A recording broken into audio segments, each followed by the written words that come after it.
और ठीक ठाक बिक्री चल रहा है, ठीक ठाक हो रहा है कि नहीं? चल रहा है ना? तो कितने का ये मूर्ति जो कितने का ये हनुमान है? 150 है?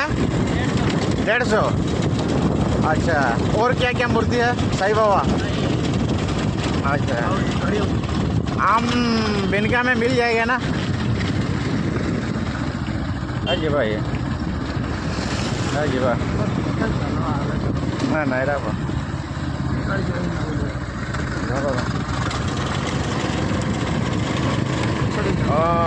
मिलेंगे ना वहाँ पे जाएंगे तो बिनका में मिल जाएगा ना? भूलापड़ा में है और जोगेश्वर मंदिर के पास है। ओहो है, ठीक है मालूम है। बिनका ब्लॉग है ना हमारा, मोदानपल्ली का है हमें। हाँ मोदानपल्ली का। और कहाँ ओ कितना दिन रहेंगे यहाँ पे और हैं? और कौन सा स्कूटर का इंजन है ना? ये स्कूटर का इंजन है ना? अच्छा, तो अभी हम जा रहा है उसको, ये जो मूर्ति बेचने वाले को हम बेटवा है। और ये जो